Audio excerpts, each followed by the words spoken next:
Welcome to the John and Heidi Show podcast, brought to you by DirecTV, 1-800-259-7646. Also brought to you by RVRealtor.com. If you're buying an RV or selling an RV, check out RVRealtor.com and the Dollar Shave Club. Here's John and Heidi. Thank you so much for listening on a Thursday. Hey, baby, how you doing? I am super. How are you? Very good. I've got a question. Who is actor Mark Ruffalo? Would I know him? I don't know, but I have a question. Why is it so hot in this studio? Because I didn't turn the air conditioner up. We need a fan. We need a lot of fans. Do we have any fans out there? Do we have any fans in here? Actor Mark Ruffalo has been throwing his weight behind the movement to save the Great Barrier Reef. Ruffalo has tweeted his support along with a link to the Greenpeace site, which states that the reef is, and I quote, under threat from the coal industry. So, not exactly sure who he is, or what's going on, or what the coal industry's doing, but there you go. He's throwing all his weight behind it, and he's Mark Ruffalo. That would be like me saying John Small is throwing his weight behind. I have to Google the guy now to find out who he is. I really don't care. Do you even care? No, but here's the thing. I got to see who this guy is that wants to save the reef. I want to see who he is because the story made it sound like everybody should know who Mark Ruffalo is. So now I just got to know. There you go. Coming up in a bit, it's official. We're going to talk about the presidential candidates and how many there are. It's crazy. It's on the way. Thanks for listening to the John and Heidi Show. This portion of the program is brought to you by Dollar Shave Club. Get razors for $1 a month plus a few bucks shipping, so you can enjoy fresh razors every month for as little as $3. Learn more at dollarshaveclub.com/radio. Thank you so much for listening on Thursday. Okay, Heidi Googled it. I did. I recognize him. Mark Ruffalo. I don't know what he's on. I've seen his face. Me too. But I he's couldn't the kind tell of guy you what he's ever been like in. if you saw him walk into a room that you're in, you'd be like, hey, that's that guy. That's that famous guy. He's famous, but I don't know what he's been in, and I don't know his name. I don't know. I think he's Mark Ruffalo. I think he's trying to save that reef. He's the dude that's saving the reef. Should we go talk to him? Nah. All right, hey, it's official. More people are running for a major party's presidential nomination than ever. According to Time, the former Virginia governor Jim Gilmore said Tuesday he plans to announce his campaign for the 2016 Republican nomination during the first week of August. Wait a minute. You're going to announce it in August? Didn't you just announce it? That would make him the 17th. They have to make the formal announcement. Well, that would make him the 17th candidate on the GOP side. The Democratic field is a little narrower, but still has 5 candidates, more than we've ever had in the 2 major parties. So is this something to celebrate that we're doing? I'm thinking of making my announcement You're as gonna well. Really? I'm going to throw my hat in the ring. Oh, yeah. That's not good. If you make that announcement, you can't be on the radio anymore. So maybe you should make the announcement now. I think I could win it. I think right. I could win it. And it would be one awesome inauguration party if I was in charge. All right. Coming up in a moment, we're talking gargoyles. That's on the way. Thank you so much for listening to the John and Heidi Show. This portion of the program is brought to you by RVRealtor.com. If you want to buy or sell an RV, go to RVRealtor.com. List your RV for free. Learn more at RVRealtor.com. Gargoyles. Do you know what gargoyles are? I do. I think I first learned of gargoyles, I believe, when I watched the movie Ghostbusters. Me too. So I had no clue what they were. But they're stone creatures with sharp teeth and wings. If you see them showing up at the office, there might be a reason. Over 1,000 years ago, holy men placed scary-looking stone figures known as gargoyles on top of their churches to ward off evil. Now the gargoyles are back with a new place to perch. Computer users in the United States are being offered gargoyles to ward off viruses, hackers, and system errors. According to the makers of CompuGargs, yeah, that's the name of these tiny gargoyle statues, they protect your machine from users, your machine and users from modern-day threats like viruses, hackers, and system errors, overbearing bosses, even obnoxious coworkers who might happen to venture too close. Hey, if you can throw in, they'll also keep the Aflac salesman away from me, then I'm in. I'm just saying. I'm just kidding. Nothing against Aflac. I just noticed we get a lot of calls from those guys. Oh, my goodness. Everybody. The time. Guess what I sell? Is it Aflac? Yes. How did you know? Everybody does, apparently. I don't know why. But gargoyles, I think it's interesting that they have, the name is CompuGarg. Who takes that serious? Even their name sounds like a joke. CompuGarg. They're little gargoyles you put on your computer. This is the hokiest thing ever. But this is kind of like having an elf on the shelf all year round. But it's your little gargoyle on your computer that's going to protect you from, viruses and dates. Oh, maybe that wasn't it. So there you go. Would you, if I got you a gargoyle for your computer, would you put it on there? Sure. Would you really? Yeah. That's not the answer I was expecting. Why would you put it on there? Why not? You think they're cute? I've never seen a gargoyle that I thought, that is adorable. I could use a little help warding off evil from this radio station. I'm just saying. All right, well, I'll see if I can find you a gargoyle. Thank you so much for listening. It is a Thursday, and you know that's true because you heard it on the radio. The John and Heidi Show is brought to you in part by the Keystone Treatment Center. This is your brain, and this is your brain on drugs. We share silly stories here on the program, but addiction is no joke. If you or someone you know suffers with an addiction to drugs or alcohol, make today the day you seek help. Call toll-free 844-204-1055. That's a toll-free number. Again? 844-204-1055. And this is your brain on drugs. There's a lot of places you're not allowed to smoke, right? Mm-hmm. And there's places you're not allowed to smoke crack. Well, like pretty much everywhere. But in Ontario, Canada, a man now knows that not only smoking in a police station is illegal, but also smoking in a police station is really illegal if you're smoking crack. What a dummy. Yeah, he's an idiot. Police say the man walked into the station asking the desk sergeant for a light. Oh my gosh! When the man pulled out a partially filled crack pipe, he was immediately arrested. What in the world was he... Well, he wasn't thinking. That's oh, my gosh. Yeah, the whole point is this is your brain on drugs. Maybe he was homeless and he wanted to be arrested, so he had a place to sleep. If he's homeless, how's he affording crack? You know? I don't know how much that is. People's priorities are not exactly right where there's... Look at the whole state of our nation. No, it's not the whole state of the nation. There's some people that got their stuff together. We don't ever talk about them on the radio here. We usually have the ones that don't.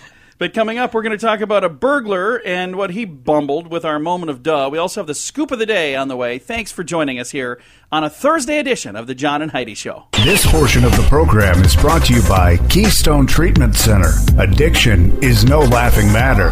Call Keystone Treatment Center toll-free at 1-844-204-1055. Now your moment of duh. Being a burglar isn't all that smart of an occupation to strive for, right, Heidi? It's probably not the thing you aim for, but trying to bribe your way out of trouble really is kind of dumb, too. Trying to bribe your way out of trouble with counterfeit money, now that's a moment of duh.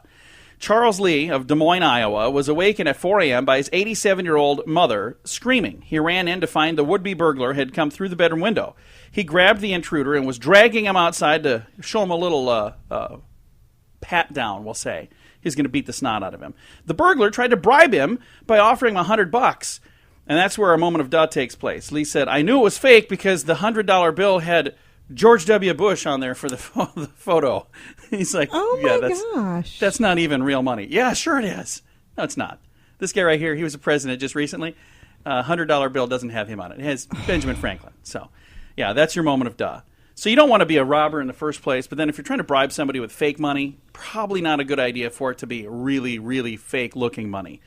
That's going to do it for your moment of duh. We have your scoop of the day on the way. Thanks for joining us on a Thursday. The scoop of the day is brought to you by Wells Blue Bunny. If you want delicious ice cream, be sure to look for the Blue Bunny. Sure to have your favorite flavors. Learn more at bluebunny.com. Now, your scoop of the day. The state of Kentucky has limited cigarette sales to fire-safe versions only. My question is this. What is a fire-safe cigarette? Can I get a light? I have no idea. Can I get another light? Can I get another light? This thing doesn't work. I have no idea. I don't know what a fire-safe cigarette is. North Dakota Supreme Court has rejected a claim that an anti-barking ordinance is unconstitutional. So they're trying to put in... How on earth would you enforce that anyway? I don't know. They're trying to put in an anti-barking so you can't let your dog bark. There's no way to enforce that. Wouldn't that be the dog's freedom of speech?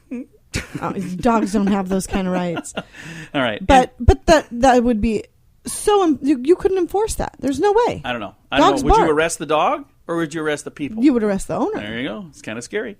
Hey, in 2 short months, the NFL season will begin with the Steelers and the Patriots. And I believe, with my limited amount of sports knowledge, that they're both football teams. Pretty sure. I think maybe. That's about as much as I know. Americans have less confidence in organized religion today than they ever measured before. Gallup study says the 80s, the church and organized religion were number 1 in their annual look at confidence and institutions. In the latest study, church and organized religions is now 4th place. What do you think is ahead of that? Well, certainly not the United States government. Well, let's listen. Military, small business, and then the police. Yeah. We do have religion still ahead of the medical system, Congress, and the media among the 15 institutions measured. So when they're asking, what are you most confident in? Congress didn't do so hot. I'm really glad that confidence is really high on our military, though. Yeah, that's good. That was the number one thing. Scientific American reports that scientists have found that an average time it takes for any mammal over 6.5 pounds to urinate is consistent, whether it's a huge elephant or a cat, 21 seconds. I think we learned this on Tuesdays with Charlie. I was going to say, this is something that we learned a while back. My dad shared with us. Tuesdays with Charlie. It is 21 seconds, and I timed it, and I'll tell you, it's... Sometimes when I really got to go, it's a little more than that. There have been times. It's like a minute and a half. Like, what when have I you been can shower, do my hair, my makeup, and John's still going. It's like, what are you doing? I'm like, I had a lot to drink. It always reminds me of that scene in The Naked Gun. And I just laugh. I just can't stop laughing. I'm in the other room. I'm giggling. Because it just doesn't stop. If there are any urinary doctors listening, please tell me what's wrong with me. In a poll, 55% of Californians say they would consider illegal aliens to be criminals. Only 50. What's illegal? part of their name. The first part of the name is illegal aliens. Only 55% said, yeah, that's illegal. Oh, man. Wow. We are in so much trouble. French Parliament recently issued a scathing report on why France is suffering a big drop in tourism. They can't figure out why people don't want to go to France. Turn out because French are... This is the report. Turns out it's because the French are arrogant, rude, and surly. They really needed a report? That's what the report says. Huh. The complaints include people saying welcome to France. There were no welcome to France signs at the airport. The drivers of the cabs refused to speak English, even if you're speaking to them. If they spoke English, even if they did, they're like, we're in France, we speak French. You know what, though? I don't mind that attitude. If you're going to another country, you should know enough to be able to get around. I really firmly believe that. Why should everyone in other countries have to conform to you? This is not a new problem. Horace Walpole, back in the 18th century, found that he wrote that the French are insolent and detestable. So apparently, France is not doing too hot in the old public opinion poll. I have no desire to go to France. I'd like to go sometime just to see what it's like. Nah. Let's move on with our strange law. This one is from Salzburg, Germany. Any child born on August 18th must be tested for possible witchcraft in Salzburg, Germany. Wow. This is due to a local legend that an evil warlock was born on that day in 1638. So every year since then, they're like, hey, wait, we got to test this kid for possible witchcraft. What does a witchcraft test look like? I have no idea. So I don't either. But I'm glad I wasn't born in Salzburg, Germany. I'd still be good because my birthday was not August 18th. This has been your Strange Law, and this overall thing has been your Scoop of the Day. Thanks for listening on a Thursday. This portion of the program is brought to you by RoughToughKennels.com. Dog kennels and accessories sent to your front door wherever you live. Your dog deserves it.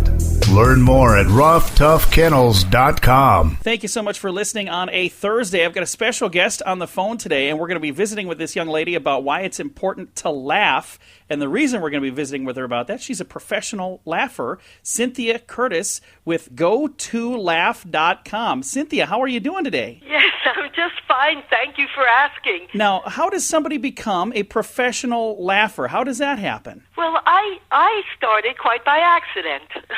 I took a class in laughter yoga because I found that it made me feel better to laugh, and anyone I told that I was doing it laughed at me and laughed with me, and they thought it was funny. So it just seemed like such a positive, good thing. I took the class, and at the end they gave me a certificate that said I was a certified laughter leader. That's neat. So I went back to my farm, and I opened up a laughter club. So now the laughter yoga, when you do that, do you get in the, because there are a lot of poses that would make me laugh in regular yoga.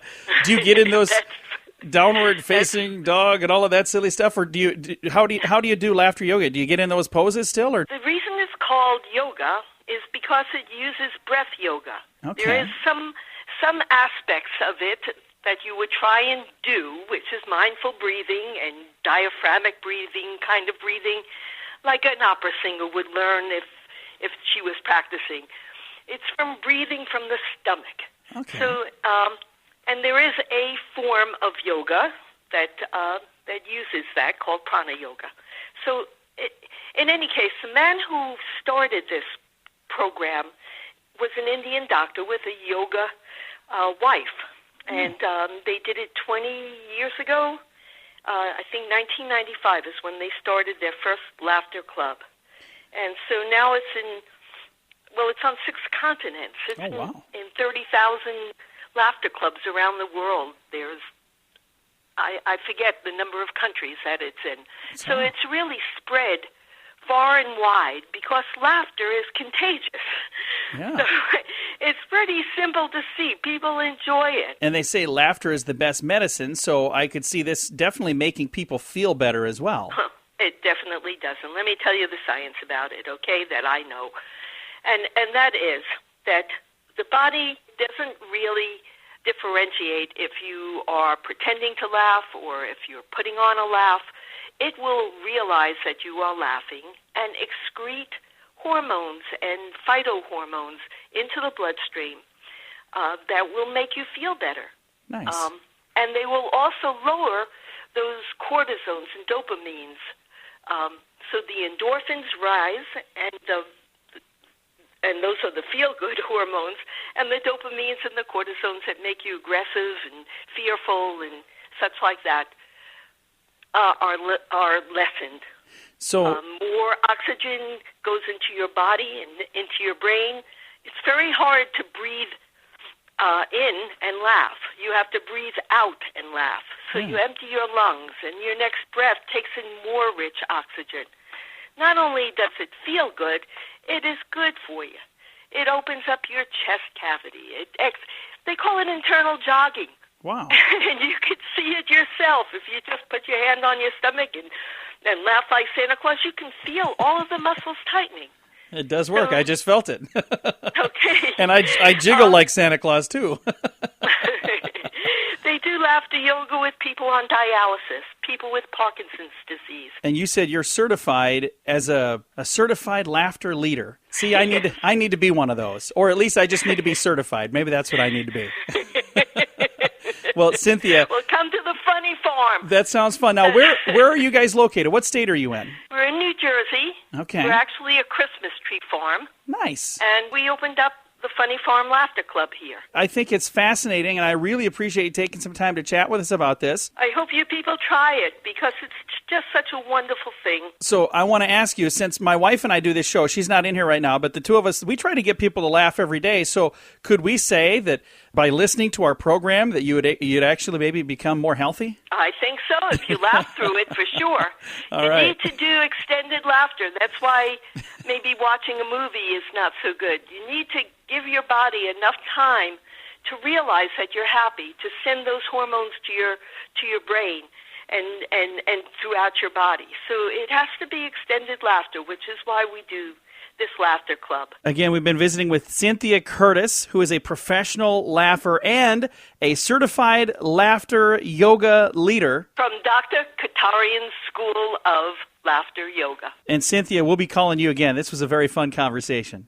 Thank you very much. And thank you for listening to the John and Heidi Show on a Thursday. This portion of the program is brought to you by carsforsale.com. If you're in the market to buy a car, truck, or van, find thousands of vehicles to choose from at carsforsale.com. Today is a very special day, Heidi. You know what today is? What is today, John? Thought you'd never ask. It is Thursday, is it the 16th day of July? I wanted to look over that. How is that even possible? I don't know. I Our had to look. kids leave for camp next week. We're going to be all alone for Hubba, a whole hubba. week. It's going to be fun. We'll actually probably go to sleep early. Remember last year? Kids were gone for a week. People were like, so what'd you guys do? Did you go on dates? We're like, clean the garage. Did that. As if we can't do that when they're home. Heidi's like, I did laundry. They're 18 and 14. It's not like we can't still get stuff done. Yeah. So, again, today is special day. It is Wrong Way Corrigan Day. I believe no this idea goes what back that to is. a guy that named Corrigan that ran the wrong way on a football field or something. Wrong Way Corrigan Day is today. And it's Yellow Pig Day. I am impressed. That was like a masculine thing, and you knew it. I know. It's some sportsy You're thing. looking pretty hot right about now. Thank you. Hey, I'll be single all next week. My kids will be out of town, just so you know. Yellow Pig Day today as well, so I don't know exactly what that is, but I wish I wouldn't have worn yellow. Thank you so much for listening on this special day. It is a Thursday, the 16th day of July. This portion of the program is brought to you by StoneGroupArchitects.com. It's more than a building. It's design and function working together. Check out the project portfolio at StoneGroupArchitects.com. Assault with deadly cologne. Listen to this. 3 students in Seattle School are in trouble for wearing too much cologne. 3 boys at the Cedar Crest Middle School supposedly doused themselves with cologne, hoping to cause their teacher severe allergic reactions. Aww. Jeanne Bartlett is the teacher. She told her students about the possibility of her having allergic reactions to fragrances like perfumes and cologne. She even has a sign posted on her door alerting students, because she is allergic, please don't wear these colognes. 3 of the students were apparently angry with their teacher, and they poured excessive amounts of cologne over themselves just before entering the class. Aww. The boys' 3-day suspension were reduced to 1 day when their parents argued that their sons, quote, may not have been aware of the teacher's allergies. Really? Why else would they have done it? They didn't know she was allergic. Yeah.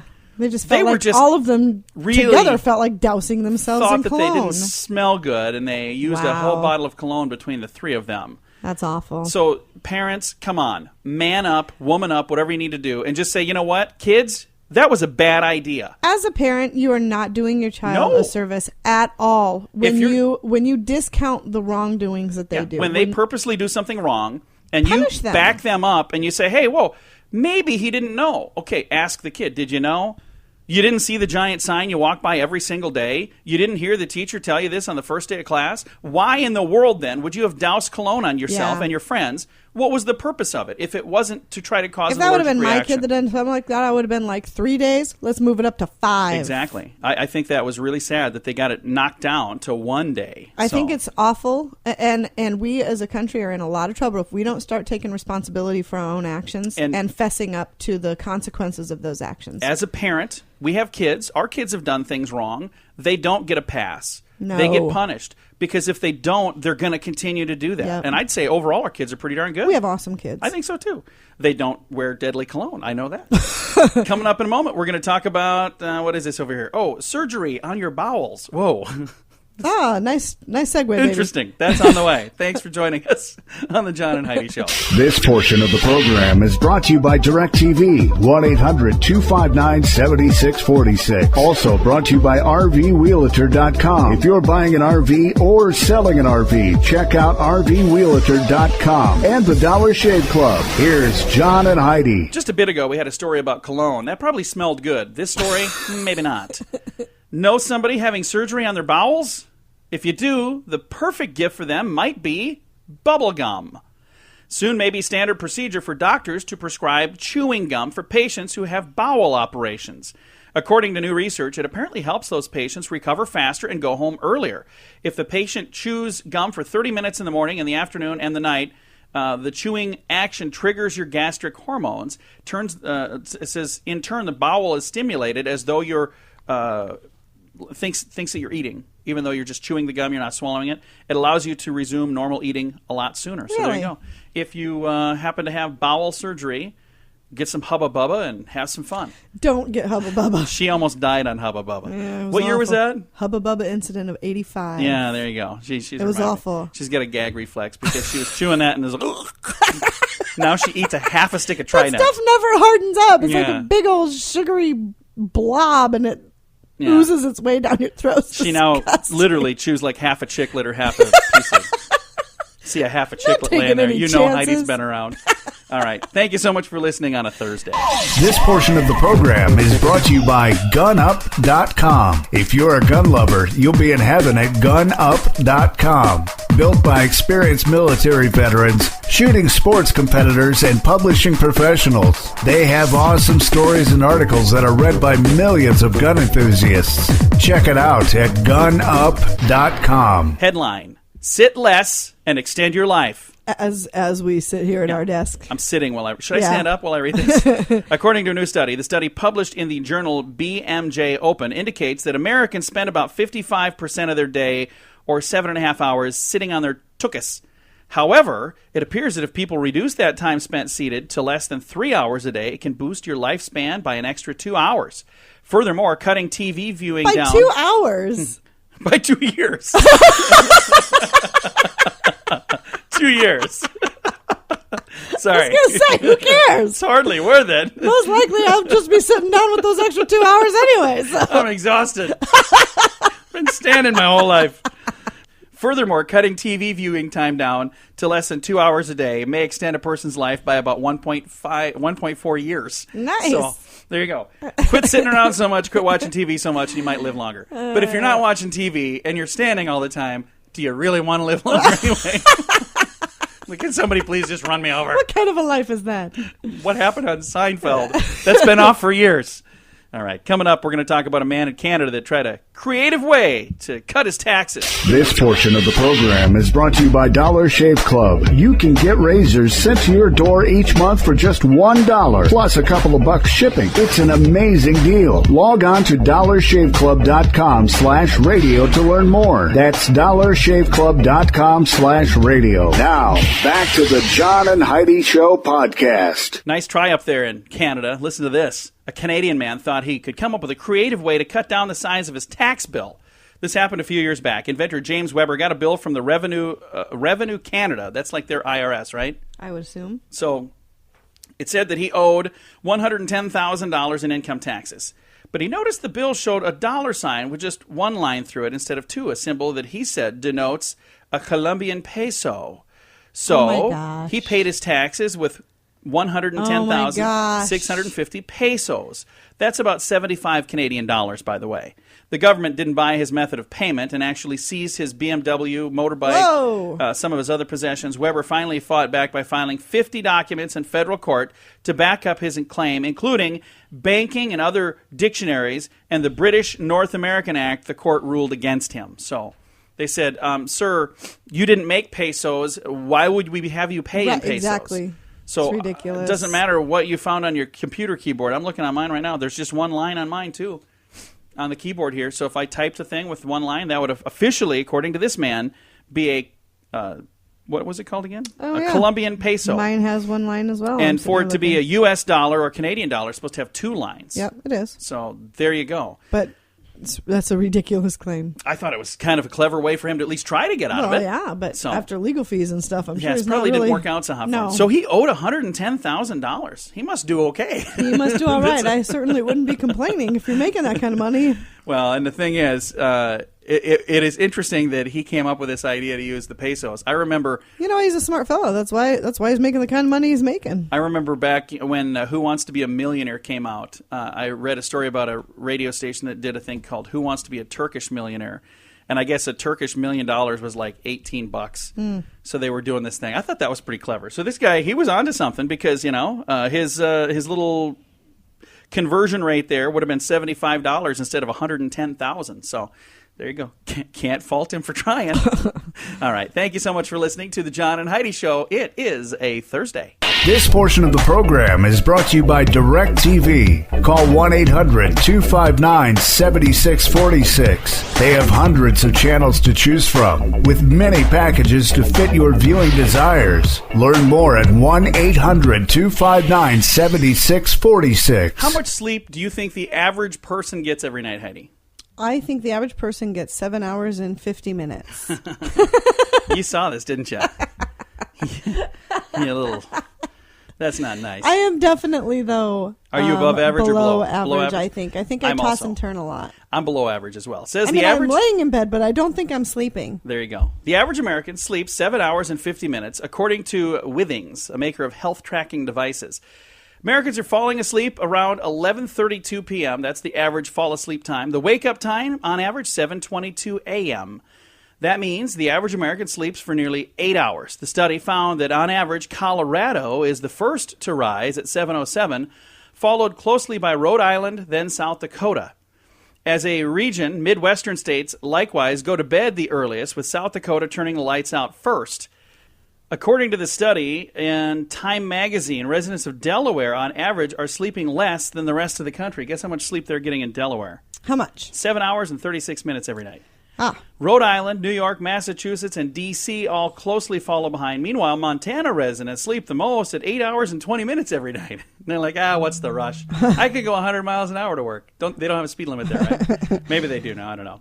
Other places with heavy sleepers include South Dakota, Wyoming, and Maine. So there you go. If you're getting less than 7 hours and 50 minutes every night, you are not getting enough sleep, or at least you're not getting as much sleep as the rest of the country is getting. I know I don't get anywhere near that much sleep, but if I get too much sleep, then I get kind of crabby. So yeah, I've noticed. And with that, it's time to say goodbye, Heidi. Goodbye, Heidi. Goodbye, everybody. Have a great day. We'll talk to you again tomorrow right here on the John and Heidi Show. Time now for the bonus break. Only available here on the John and Heidi Show podcast. Your bonus break is brought to you by the Dollar Shave Club. You can go to the website dollarshaveclub.com/radio and sign up to get razors delivered to you. The only thing they won't do is shave you, but they'll bring them to you. Mm-hmm. Bring them right to you. You got to shave yourself. I mean, you got to have a little bit of time invested on your own. But they'll save you time, and they'll deliver the razors, and it's a very affordable way to do that. I have an idea that I want to reach out to them. I got an idea for another product. They've been carrying other products. I got an idea for a product they need to carry. What is that? I'm not going to tell you on the radio, but it's a good idea. All right. So I love the look that you just gave me there. I don't want to give somebody else the idea. Okay. All right. It's a Dollar Shave Club. I want those guys to use this fabulous plan. Okay. But you can get hair gel, you can get shaving cream, all kinds of stuff. dollarshaveclub.com/radio. Now, your bonus break. This is an interesting story. The Father's Day card arrived in Dwayne Sherlock Sr.'s mailbox last week. But for Sherlock, an 89-year-old Virginia resident, the card was bittersweet from the past. According to Time magazine, his son died of AIDS in 1995. He sent the card in 1989. It never showed up until last week. Oh, weird. It took 26 years for it to make it through the postal service. It got lost somewhere. Wow. And it finally showed up from 1989. Just finally showed up. He got a Father's Day card from his son, who's been gone since 1995. How sweet is that? That doesn't speak well for the postal. Well, I'll tell you, it's nice that they at least pushed it through. Yeah. They could have found that and said, whoa, this is postmarked 1989. This is going to make us look really bad. This postage took 2 cents to mail things back then. All right. Hey, the governor of Oklahoma says the state Supreme Court got it wrong when they ruled that a large monument of the Ten Commandments should be removed from the State House. Republican Governor Mary Fallin ordered that the state's large statue stay while the decision is appealed. Lawmakers also want voters to decide if the passage of this monument, if this should be removed or not. If the passage should be removed entirely from the state's constitution. The Ten Commandments statue was paid for privately, but it rests on State House grounds. So they're saying state money didn't pay for this. Private money did. We just gave them a place to put it. So there are people who are all upset about this. Now, here's why I put this in the bonus break. Because I know I'm going to ruffle some feathers. And I figured there'd be fewer feathers to ruffle here. But the separation of church and state has nothing to do with what people keep saying that it has to do with. If you look back and see what it is that the government will not start a religion. There was a thing called the Church of England. And they made it illegal to practice any other religion but their religion. And that's what separation of church and state was. We will not form our own religion. And now they're saying, well, you can't have the Ten Commandments on property because of separation of church and state. What are you talking about? Yeah. Completely off base. Anyway, you can send your angry emails or your emails of, encouragement to john@johnandheidishow.com. In Tustin, California, I just wanted to say the name. Tustin. It's kind of an interesting name. Tustin. Tustin. Is that how you say it? Tustin? I suppose so. California. They apparently had angry that a truck was moving too slowly in traffic for her taste. 26-year-old Lisa Lind pulled up alongside in her car, held an aluminum baseball bat out the window, and took some swipes at the truck. Both were moving slowly down the highway. The police officer who arrested her noticed her personalized license plate says, what do you think? Slugger? No. Peace. Oh, good Lord. Why does that not surprise me at all? When he asked Lisa about it, she said she got it because she thought there's too much violence going on in the world. Ma'am, you were beating on a truck with a baseball bat. You are the violence in the world. You're right. There is a lot of violence. Woman. Lisa, 26-year-old Lisa Lind. Good Lord. Peace on her license plate and a baseball bat in her hand, solving America's problems one ding at a time off that pickup truck. Yeah, that's not really speaking too kindly for your cause. If you can't just calm down and not beat on trucks with baseball bats, maybe you shouldn't have peace on your license plate. All right, we're going to just move on. Thank you so much for listening. Your bonus break has been brought to you by the Dollar Shave Club. Learn more at dollarshaveclub.com/radio.